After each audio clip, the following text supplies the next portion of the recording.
to the Quantum Feedback Loop podcast. I'm your host, James Myers, and I also publish the Quantum Record, which is a free monthly journal of philosophy, science, technology, and time.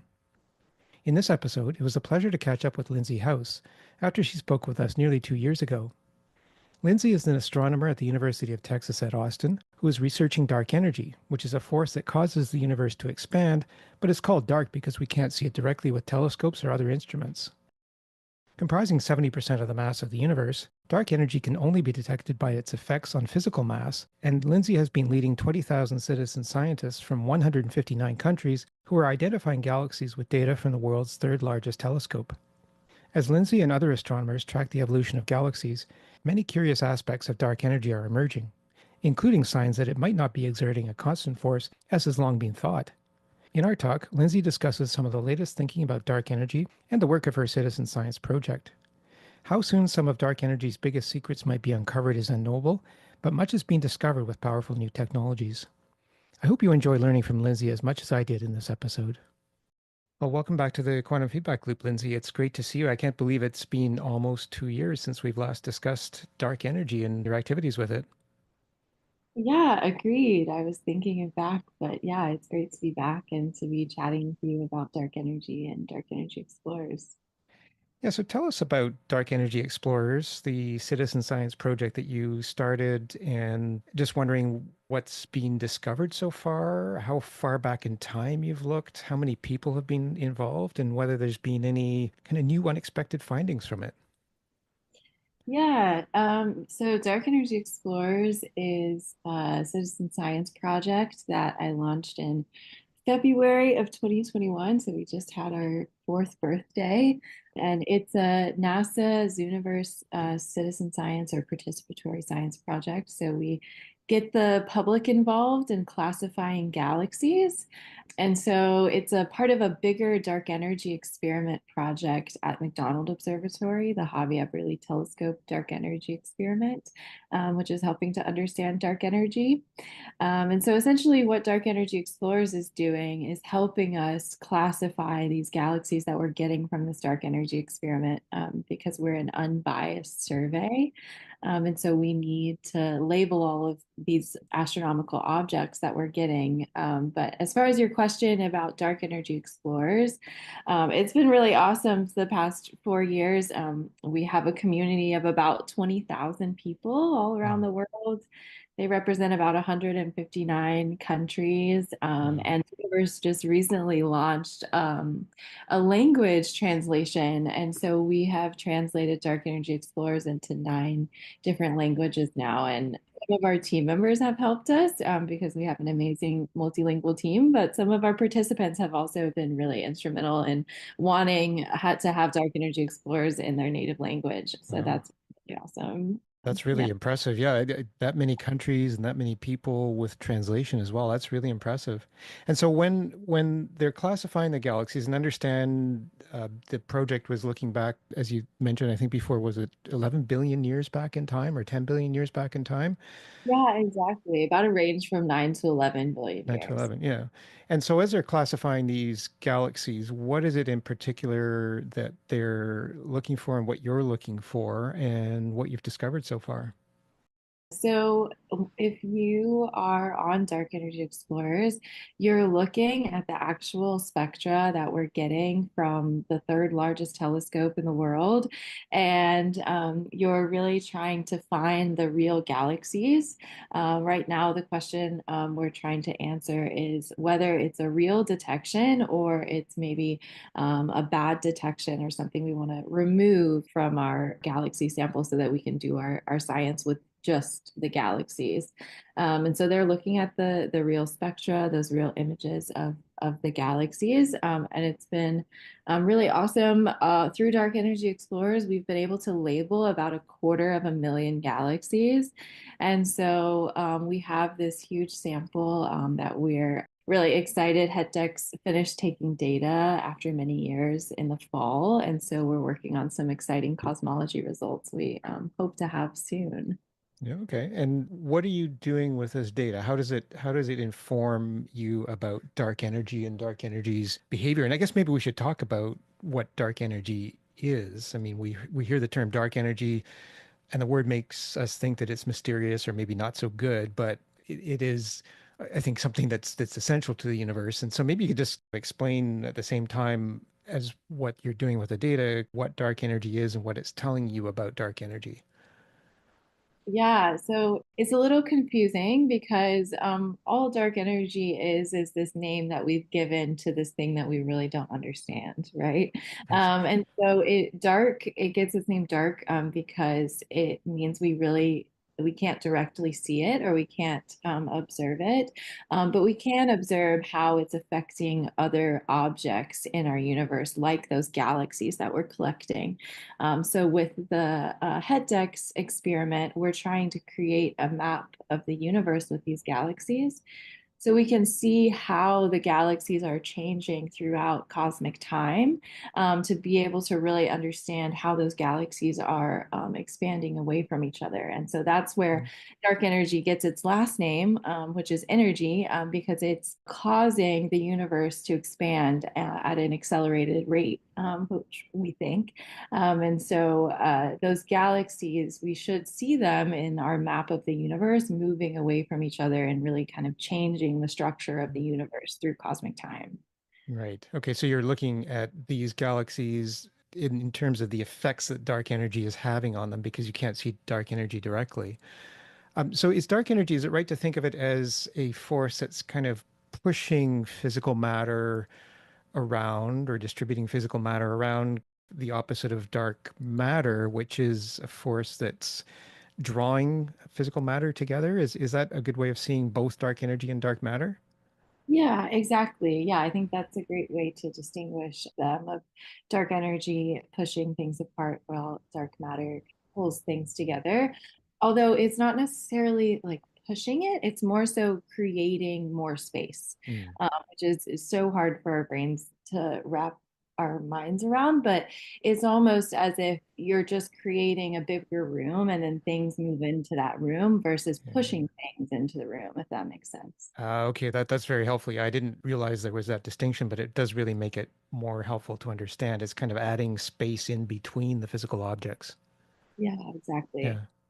So I gather, I mean, dark energy is, what is it, 70% of the mass of the universe? Or dark energy and dark matter together are 95% of the content of the universe, and we don't really know what it is. Is that correct? Yeah, exactly. Yeah. Exactly. So what are the current reigning theories for what dark energy could be? I mean, I guess there's some theories that say it's a particle. If you could just go over maybe just a couple of the different ideas that are out there right now, and maybe what you think is the best. I love this question. I think that we're in such an interesting time right now with cosmology and our understanding of the universe, especially with more and more data, with new surveys and telescopes launching. Right now, our most common model of the universe is, I think maybe you mentioned it, the lambda-CDM or the lambda cold dark matter model. Mm. And that really portrays dark energy as this constant. And so I think it's really interesting right now because a lot of our observations and our theoretical models are not aligning. And so it's a really interesting time to be like understanding exactly what's going on within Mm. dark energy and within cosmology. So I won't proclaim one theory or another, but I will say that I think within the next couple decades, if not really soon, we're going to have a lot more information about what dark energy really is. And yeah, the lambda CDM theory, I guess maybe we can talk about a little bit further on. But in terms of the reigning theories, you mentioned that there'd be some new information coming up with some new telescopes. I guess makes me think of the James Webb Space Telescope, which launched a few years ago, the Vera Rubin Observatory, which I think is close to opening. Are those going to provide more information, or are there other sources coming online? Yeah, absolutely. Yeah, the Vera Rubin Observatory and the LSST, the Legacy Solar Space and Time, are going to be really, really instrumental in helping us understand dark energy. That's one of the big pushes with the Vera Rubin, and I think they're scheduled to have their first light in July. So really, really soon. And yeah, it's going to absolutely blow away the amount of data that we have had in previous experiments. So I think it's really going to be instrumental in helping us make sense of this puzzle that we're trying to figure out. And that's why it's so important to have so many different surveys and so many different telescopes, because we have to come at it from so many different angles to understand something as large a scale as a picture of the universe or a dark energy that makes up, yeah, like you said, 70% of our universe. Yeah, we really use big, powerful instruments. And so all of the data points that you gathered from dark energy explorers identifying these 250,000 galaxies approximately, I guess that would add to all of the new data that will come in from these new instruments. Is there anything that you've identified so far in dark energy explorers that is new that you'd be looking for more information specifically on from the new instruments that are coming online? Yeah, so one thing about dark energy explorers and about HETDEX, the dark energy experiment, the data that we use with dark energy explorers, is we're using these galaxies. They're called Lyman alpha emitting galaxies. And so those trace large scale structure, or something that we as astronomers call baryonic acoustic oscillations, which are these like really leftover imprints of the really early universe.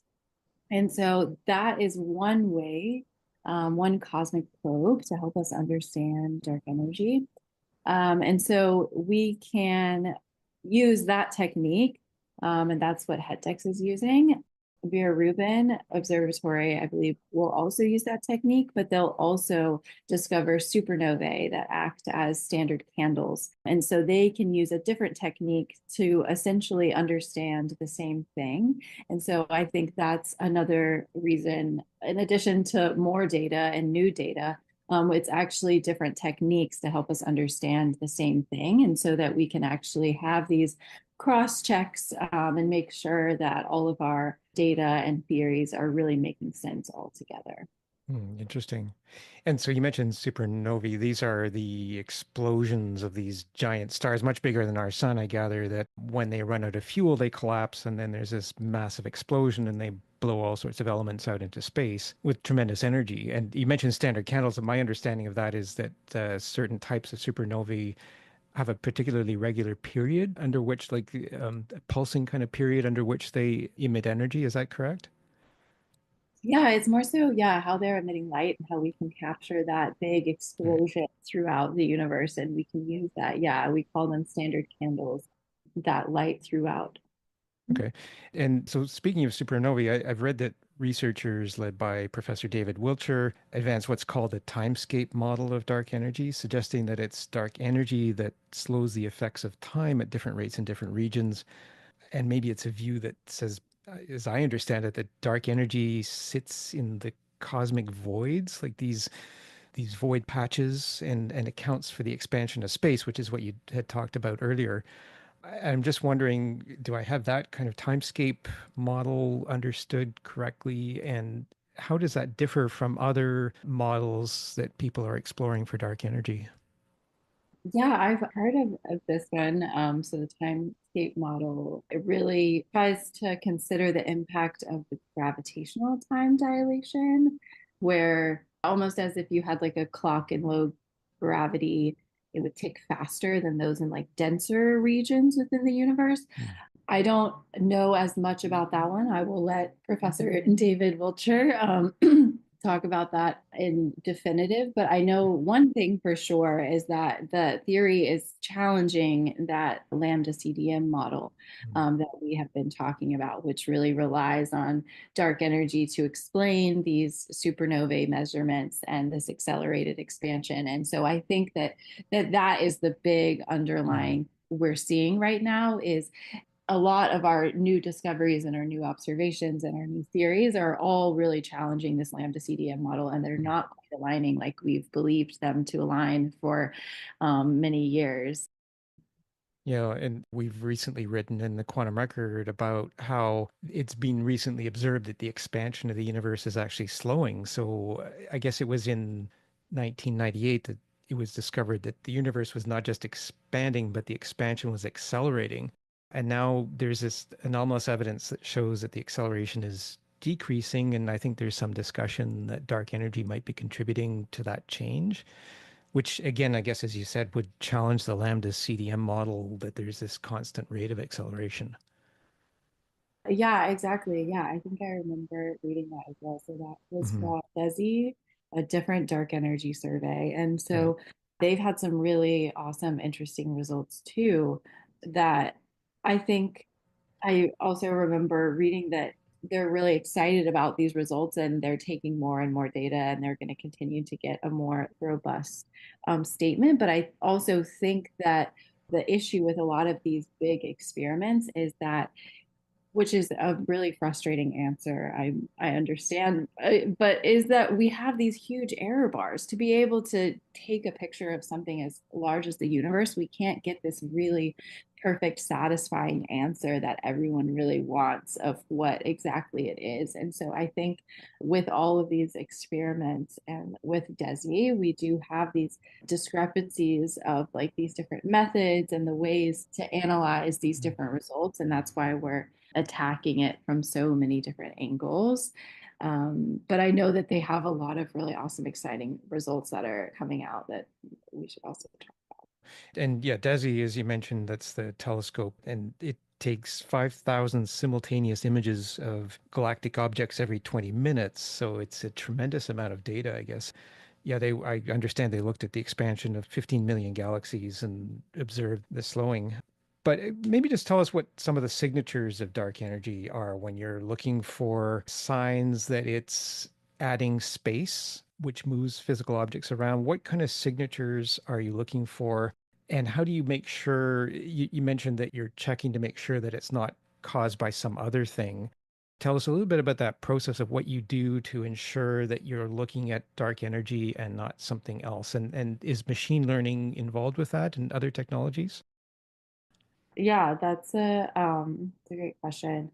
And so essentially what we are doing to help us understand what we're exactly looking for the dark energy is whenever we create that map of the universe or we collect all of these galaxies together, those Lyman alpha emitting galaxies, we're going to see where their structure lies and essentially how it's evolving through time. And so that was one of the big results from DESI that really, again, challenged that lambda-CDM model, is that their observations showed that rather than a constant, dark energy might be evolving over time. So it might be changing as we progress through the history of the universe. And so that's essentially what we're looking for is how those galaxies are changing and moving throughout time.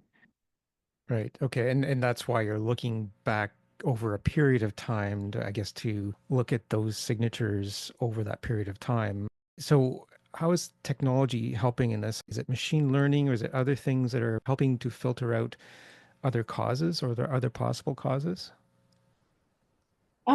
Yeah, so machine learning is playing a huge role, and I think AI in this next generation of astronomy and science in general is going to be so huge. And I think a lot of the discoveries that we're making. And so, yeah, we are using machine learning within head decks.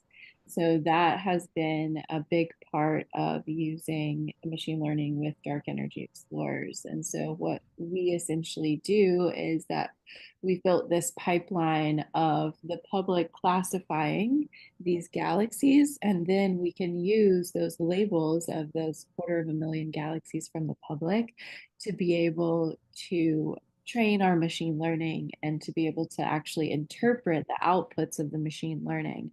And so I think yeah, it we're only going to get more data, and that's what we need to understand dark energy, especially, and a lot of our other huge questions that we have in astronomy. And so the data sets are only going to continue to get bigger and bigger. And I think we're going to be forced to use machine learning and AI, but That's what I love about citizen science and participatory science is that we're keeping the humans in the loop and we're keeping that check on a lot of the awesome science that we're doing. And so, yeah, it's going to be really instrumental in the future. Yeah, that's great. And I understand. I mean, I think it still holds that humans are better at identifying patterns, I guess, than machines, or at least it's a lot harder to get machines to identify patterns than it is to get humans. And maybe that's one of the key advantages of a citizen science project like Dark Energy Explorers is that you're getting that human experience of pattern seeing. Yeah, completely, completely. And I Yeah. think it really depends on the question. I think there's some more simple questions that maybe a machine would be better at, but I do think that there are still some questions that the human eye can be really quickly adjusted to. So, yeah, I think it's really important to continue to have this human in the loop hold for the next generation of AI. How long will Dark Energy Explorers go on for? Is there a timeline for it? Has it been determined or is it indefinite? That is a great question. Unfortunately, it's not indefinite, Mhm. but we don't have a solidified timeline for when it will end. Like I mentioned, the dark energy experiment actually wrapped up last fall, and so it has stopped taking data. But we still have a lot of data if we want to go through the whole catalog with Dark Energy Explorers. So I'm hoping it will last for, a couple years or so. But if we get a ton more participants and they classify all our data, I'm not going to be complaining either because that's great for us. And I should just, I guess, for the benefit of listeners, you've mentioned HETDEX a few times. Tell us about what the acronym means and how it relates to the data that you're getting. Yeah. Yeah, so HEDX stands for the Hobby Everly Telescope Dark Energy Experiment. And yeah, it's this large dark energy experiment located out at McDonald Observatory in West Texas. And it is the telescope that's collecting the spectra of all of these galaxies, and specifically those Lyman alpha emitting galaxies. Okay. And so yeah, it's a unique survey because it's unbiased, which really means we point the telescope up at the sky and we collect as much data as possible, rather than pointing at specific targets, which a lot of other surveys do. And so that's where the real value in the machine learning and the dark energy explorers combination comes in, because we are forced to need those labels or else we wouldn't understand any of the objects that we're collecting from this telescope. Oh, I see. Okay. Yeah. Fascinating. Yeah. And you mentioned the McDonald Observatory earlier on. So and when you mentioned spectra and Lyman alpha, those, if I'm understanding correctly, those are references to energy wavelengths or types of energy. Yeah, so Lyman alpha emitters is essentially a hydrogen transition line, energy transition that we are able to capture, that those galaxies, that light is emitting off, and that is what we're able to capture in our telescope. Okay. All right. Um, I wonder too, just in terms of, and I think you mentioned the cosmological constant a little bit earlier, and maybe just if we could talk a little bit about that, as it may or may not relate to the lambda-CDM theory. And I guess, the history of the cosmological constant, which Einstein, I think, referred to as his biggest blunder. Um, and I Exactly. guess, and I guess he originally thought that there was no expansionary force in the universe, that the universe was static, and he put in a cosmological constant, if I understand it correctly, that would sort of offset the expanding energy and keep the universe at a static level. And then it was discovered in 1932 by Edwin Hubble that the universe is actually expanding, and then in 1998 that it's actually accelerating. So I understand that Einstein took out the cosmological constant from his equations, then he added it back. And then more recently, since 1998, it's been defined not as it's still called the cosmological constant, but it's defined as as a variable, I guess now, not a constant. Do I have that correct? And how does that relate to dark energy?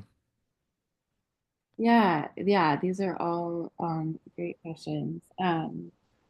Yeah, so the cosmological constant, like you mentioned, yeah, was originally um, introduced by Einstein to help essentially make his equations of general relativity make sense. It prevented the universe from collapsing under its own gravity without that cosmological constant. And so, yeah, he thought he added it back in, and now it's the leading candidate for explaining what dark energy is. But like I mentioned, that cosmological constant plays this really important role in how we understand our model of cosmology. And so essentially those equations are theoretical models. And what we're gathering with the data from all of our telescopes, those are our observational models, right? And we have this huge, like we call it a cosmological constant problem. And that's this discrepancy between our observations of the telescopes and the value of the cosmological constants that we get from those observations and the Hmm. actual theoretical value predicted by these equations from quantum field theory and Einstein's equations of general relativity. And so it it's really yeah, it's a really mysterious time, and it's a really interesting time to be trying to understand all of these different pieces, because we're getting some different things from what we actually observe versus what is we're trying to make sense of how we know what the universe is like today and how the math can kind of track out with all of our theoretical models. Interesting. And so what branches of science are coming into resolving this problem or this discrepancy, I guess, between the theoretical equations and what the actual observations are? I mean, obviously there's astronomy, I guess, which is your field. Um, what other areas of science are looking at this discrepancy or trying to sort it out? Yeah, I mean, I still think of it differently, but I mean, physics is a huge one. We're talking about all of these different equations, but yeah, math is also playing a huge part. I think, like we mentioned before, data science and AI are going to be huge, and I think that is one of the big things that we're maybe missing right now in science is all of them trying to work together more. And I think that in the similar ways of how all of these dark energy experiments are using different techniques and we're taking different data and we're all having these different approaches, it's great for helping us to understand all of these different theories. But I also think that it's for us to understand something as large and as big of a picture like this, yeah, we really need a lot of interdisciplinary work, and we really need a lot of, collaboration along all of these different axes to really be able to have the best results. But yeah, that's what's been so exciting and why I've loved my PhD project. So far is that it really has sat at this interdisciplinary work of working with all of the scientists in AI and machine learning, but also physics and math and astronomy, and then also education in the public and being able to get everyone involved. Hmm. And does any of your research involve directly any work resolving this discrepancy, or is the data you're generating helping to contribute to that, but maybe you're not directly involved in resolving that discrepancy? Yeah, so HeadDex is, and as a part of HeadDex, yeah, the public's labels for all of these galaxies are helping to create this clean, pure sample of galaxies that then we will do the cosmological calculations on. And so, yeah, it's directly involved in what we'll be able to add to understanding proving or disproving some of Desi's results of constant or evolving dark energy. Specifically, we have some redshift overlaps. So some of where we're taking data with Desi, HET-DEX will be able to essentially add more data points onto their plot to be able to say, okay, we have more evidence for evolving dark energy, or we have contradicting evidence for what we thought was true was a constant dark energy. So we're hoping in the coming months that those results and papers will be coming out really soon with HET-DEX, and we'll be able to have this complementary understanding with these other big dark energy experiments of what we're actually seeing. Hmm. And you mentioned redshift overlap. So redshift is the as galaxies move further away, the light that we get from them becomes increasingly red as the wavelengths get stretched out. Is that correct? Yeah, exactly. Right. Yeah. And what does the overlap say? What problems does overlap cause? You mean like the overlapping data points that, Yeah. Yeah. yeah. Or is that a good thing? It's a great thing. Okay. Yeah. Essentially, we're not collecting the same galaxies per se, but we're studying the same era of cosmic time. And so we're able to compare where our results of that section of looking back in time versus their results of the same time period. And then hopefully we get similar results. And if not, we might have some more problems, but it's also really exciting because we're starting to understand this full picture of dark energy. Okay, so you'll have a base to compare, I guess, different sets of data, which is yeah. And so when you're, and I don't think we talked about this last time, but when you're looking out 9 to 11 billion years in that time band, when it's thought that the universe is what I think 13.8 billion years old, um, is there something particular about that time band that is interesting, or is it a case of others are looking at different time bands and that's the band that you've chosen to look at, or is there something specific that you're expecting within the 9 to 11 billion year time band and the light energy that you're seeing from that? Yeah, yeah. So that it's part of how HeadText was designed. But yeah, exactly. That's how we're collecting those Lyman alpha emitting galaxies, which are really great tracers of large scale structure to be able to understand those baryon acoustic oscillations, which allow us to see the early universe. And so, yeah, it's really specific to how the experiment was designed. But exactly like you're saying, we want to have some overlap, but we want to have a full picture. So there's uh, a certain redshift ranges or eras of the universe that we're studying, and then Desi has some more, and other programs like Euclid or W1, they're also studying different time periods with different techniques. And so it's really just how the survey was designed so that we can better understand like this full picture. Yeah, yeah, and then I guess all the data is put together, and then you can look for the common links, I guess, between different time periods and different observations. Yeah, yeah. Yeah, yeah. And so, I mean, there's many questions about dark energy, and we've touched on a number of them here. And as the word dark implies, there's a lot of questions. And in terms of, what you think might be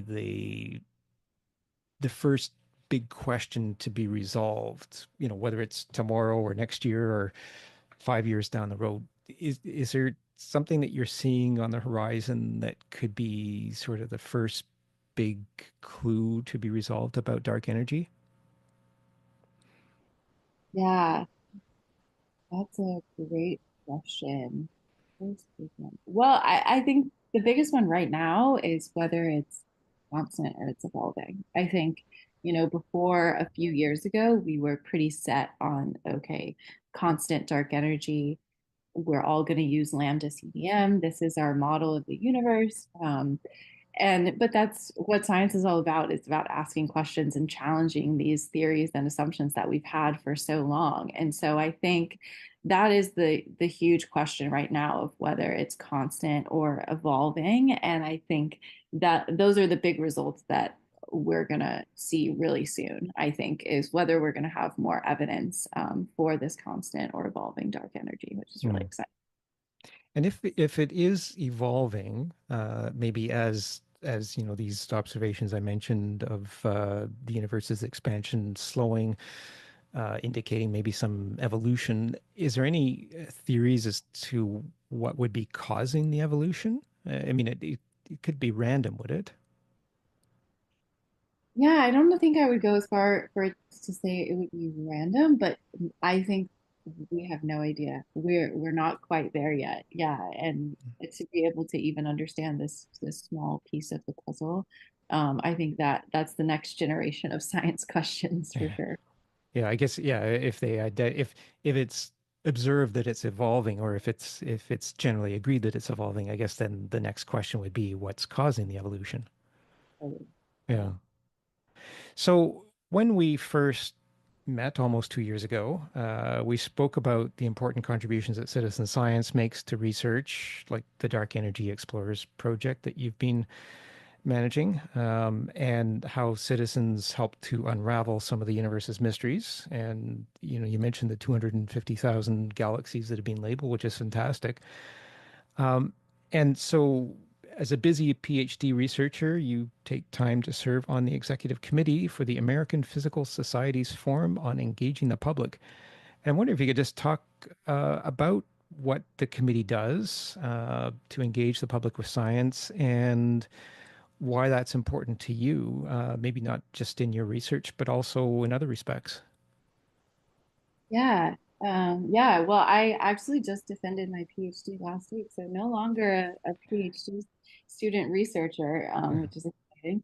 Yeah. Um, but yeah, so the American Physical Society, they have an executive committee on informing the public, and yeah, essentially what they do is they try to make uh, a lot of um, essentially increasing access for uh, the public to engage with physics and to engage with astronomy. And so a lot of what I have been involved in is really being able to uplift a lot of these STEM researchers that are doing a lot of outreach and public engagement, but they're not getting a lot of the recognition or the proper training. So, developing some science communication training, APS. With part of the committee, I was able to participate in some science advocacy to Congress. So they're involved in a lot of that as well. Um, I think one it should be coming out relatively shortly as well. It is a white paper that the committee put together on how public engagement is really core to physics and really urging a lot of our institutes and institute leaders to take public engagement into consideration whenever you're going through a promotion process or you're reviewing a tenure case. Because we're really at this fork in the road in terms of public understanding of science and developing critical thinkers, and we really need to reward that for a lot of people in the field because I think right now it's sometimes seen as just something extra. But as I mentioned, I just graduated or defended my PhD, and actually, I think that's one of the powers of citizen science is that it's actually in this feedback loop of being able to actually inform the science. And so the work that you put in with the public is directly correlating to the more robust results that you're going to get from your science. And so, yeah, it's really important to me because I think uh, yeah, I think especially astronomy is this really unique science that I think can challenge a lot of your worldviews if you've never seen the pale blue dot speech or the pale blue dot video of being able to look back and see Earth and to be able to really reflect on your place in the universe and the space you take up here on Earth and what that impact has. So I think really more so science education as like a social justice issue and as a human right to be able to understand uh, your place in the universe is a lot of what I care about and how I try to uh, push that through my work and through Hmm. the committees that I sit on. Hmm. Yeah, social justice and human rights, that's an interesting way of putting it, especially in times like now where science funding is under threat. It's treated as maybe not as important as other, maybe more urgent needs, and yet some fantastic things come out of it.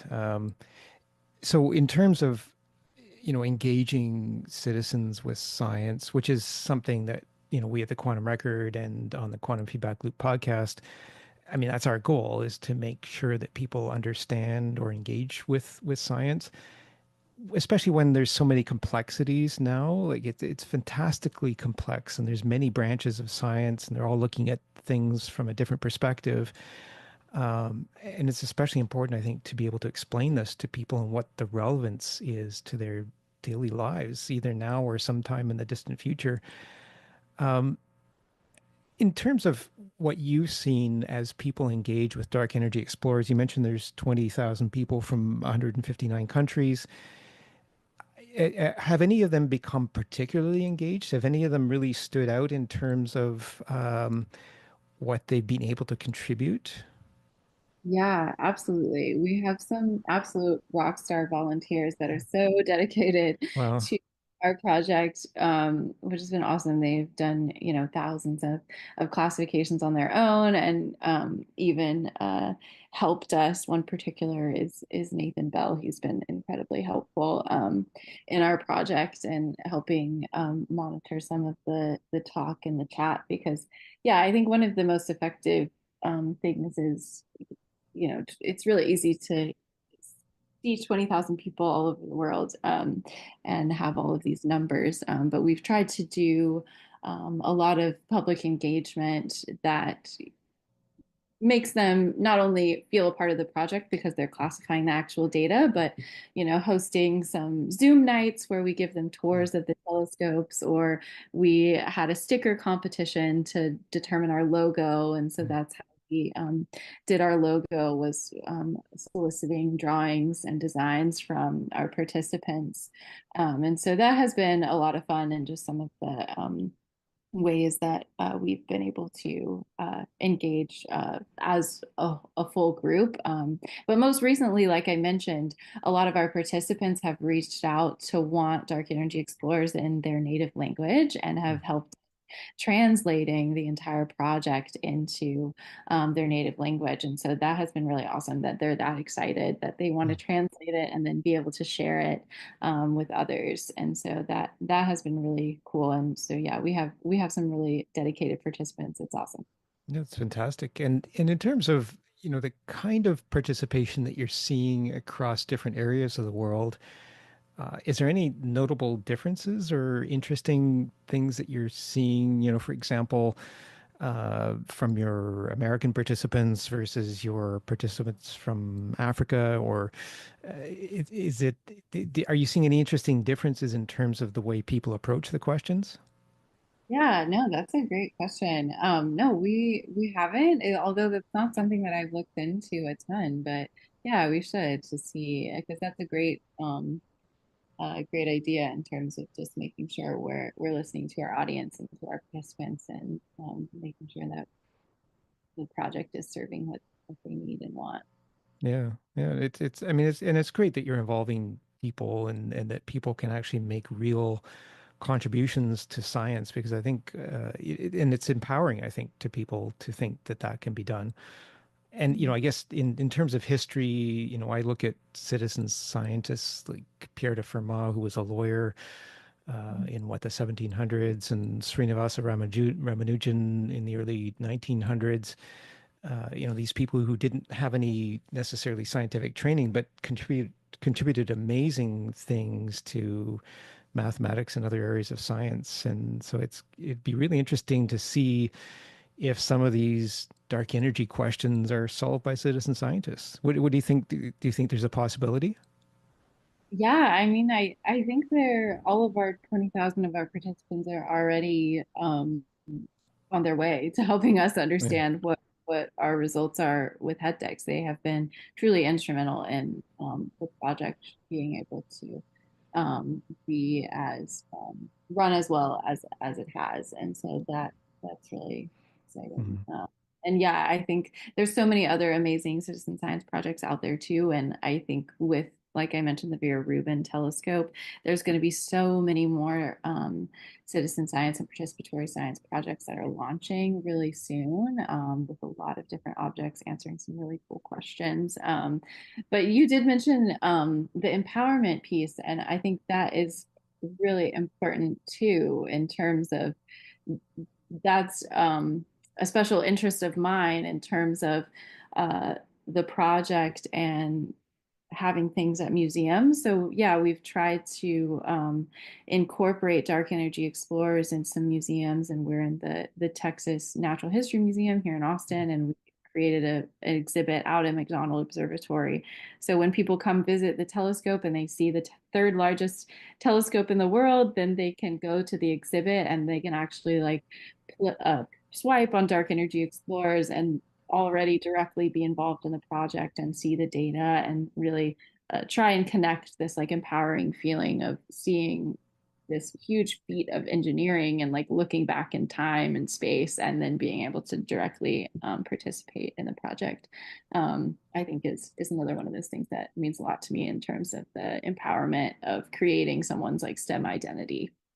Yeah, that's amazing, and especially for young people who maybe not have not yet decided on what they want to do after high school. I guess seeing these things really opens up a whole new world for them. Yeah, yeah, exactly. I think yeah, everyone loves space when they're a kid, and then they get older and they realize they have to do some math and physics, and they get lost. And so I think bringing that back and being able to yeah, just empower people that that they can do this and stick with it, and it is still just as exciting as it is whenever you're a kid. Mhm.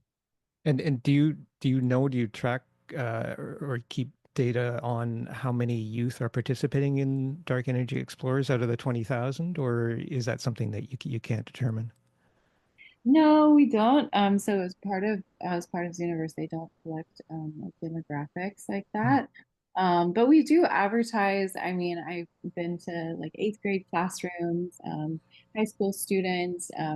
We do have a whole suite of materials for educators with worksheets and lecture tutorials that we've developed to go alongside the projects that are published in McDonald Observatory's teachers guides. And so we have all of these resources and videos that we can send to educators, and a lot of the professors here at UT Austin use them in their classroom, because that was a big part of building Dark Energy Explorers, is really wanting a low barrier to entry where you could participate pretty young and really easily and not have to have that much information. But if you want to go dive deep, we'll give you all the resources to understand all of those baryon acoustic oscillations and theories of dark energy. And you could apply it to eighth grade classroom or like a upper level uh, graduate class.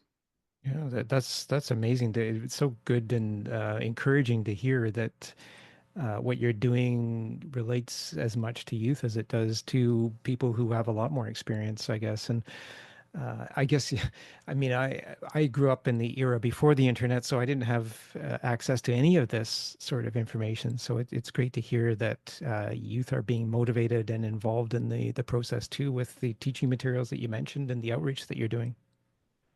Yeah, they're our next generation of scientists. So if we're gonna keep building these telescopes and want to try to understand what dark energy is, we hope to continue to have Yeah. amazing scientists with us. Yeah. Well, that's great. And we look forward to hearing more about dark energy from you. It's our conversation might just be ending for now, but it will go on because the mysteries continue, and so hopefully we'll have a chance to speak again, and hopefully there'll be some interesting new data, even more interesting new data than what's already been discovered. And so I would really look forward to our next discussion on it. And in the meantime, I want to congratulate you on finishing your thesis defense, and I guess we'll soon be calling you Dr. Lindsay House. Yeah, exactly. Exactly. But yeah, I have a feeling that the next time we talk, we will have some interesting results to talk about. So Yeah, yeah, that I'll look forward to it. I look forward to that as well. So I thank you for your time today, and it's been a really interesting discussion about dark energy. And I hope that people, with questions can send us the questions, and we'll incorporate them in our next discussion. So thank you, Lindsay, for your time. Very, very great talking to you again. Yeah, sounds great. Thanks so much. It was great to be here. Okay, thank you. Our thanks go to today's guest and to you for listening to the Quantum Feedback Loop. Please subscribe to this podcast wherever you get your podcasts. And don't forget to check out the Quantum Record at thequantumrecord.com. The Quantum Record is a monthly journal of philosophy, science, technology, and time, where you'll find the latest developments in our rapidly evolving technological world.